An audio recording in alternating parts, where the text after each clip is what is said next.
લોકસભાની ચૂંટણી અનુસંધાને ઓખા ખાતે ભારતીય જનતા પાર્ટીના ઉમેદવાર પૂનમબેન માડમ દ્વારા જનસંપર્ક કાર્યક્રમ યોજવામાં આવ્યો। હાલ જ્યારે લોકસભાની ચૂંટણીના ભણકારા વાગી રહ્યા છે તે વચ્ચે બધા જ પાર્ટીના ઉમેદવાર દ્વારા જોરશોરથી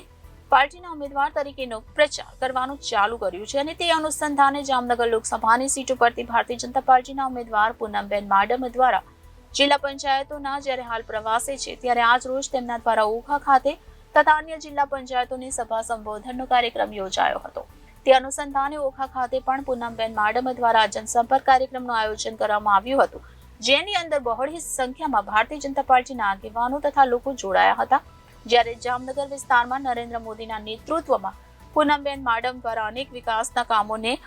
વેગ આપવાનું કામ કર્યું છે, ત્યારે જામનગર લોકસભાના ઉમેદવાર તરીકે ગ્રામજનો સાથે તથા લોકો સાથે જનસંપર્ક કરી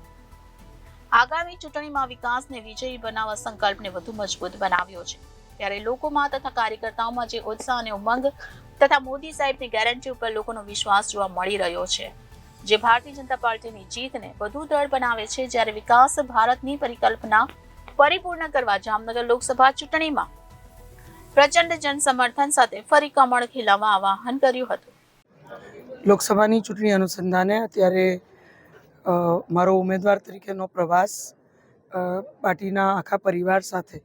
મળી અને આજે અલગ અલગ જિલ્લા પંચાયત સીટનો હોય એટલે આજે ઓખા મંડળ દ્વારકા તાલુકાની આપણી ત્રણેય જિલ્લા પંચાયત સીટ અને ઓખા નગરપાલિકાનો મારો આજે પ્રવાસ હતો। તમે જોવો છો એ રીતે જ લોકોમાં ખૂબ ઉત્સાહ છે અને એક સમરસ વાતાવરણમાં આખી ચૂંટણી એક મોટો પરિવાર લડતો હોય, એક થઈ અને એક માત્ર કોઈ મોટો પર્વ ઉજવતા હોય એવી રીતે આપણું આ ચૂંટણીનો પર્વ પણ લોકો ઉજવવા માટે તત્પર હોય એવું એક વાતાવરણ છે। અને ત્યાંના ઓખા નગરપાલિકાની સભામાં આપણે જોયું ખૂબ મોટી સંખ્યામાં નાગરિકોની ઉપસ્થિતિમાં અહીંયા મોદી સાહેબના નેતૃત્વમાં છેવાડાનો વિસ્તારને કેટલી સુવિધાઓ મળી છે એના અંગે આખી ચર્ચા થઈ। એ આટલું નેશનલ હાઈવેનું ભારતમાલા પ્રોજેક્ટ અંતર્ગત આખું નેશનલ હાઈવેનું નેટવર્ક હોય, સુદર્શન સેતુ હોય, આખું શિવરાજપુર બીચનું ડેવલપમેન્ટ હોય, જગત મંદિર અથવા આપણું નાગેશ્વર મહાદેવના મંદિરનું આખું ડેવલપમેન્ટ હોય, અને જે રીતે અહીંયા રોજગારીની તકો પણ દિવસે દિવસે વધતી જાય છે અને જે રીતે ટુરિઝમ અને ધાર્મિક ટુરિઝમ આ બેયનો વધારો જે રીતે થયો છે એમાં લોકોને નાના મોટા નવા વેપાર ધંધાઓની શરૂઆત કરવાનું, નવી નોકરીઓ મળવાનું, નવી રોજગારીની તકો મળવાનું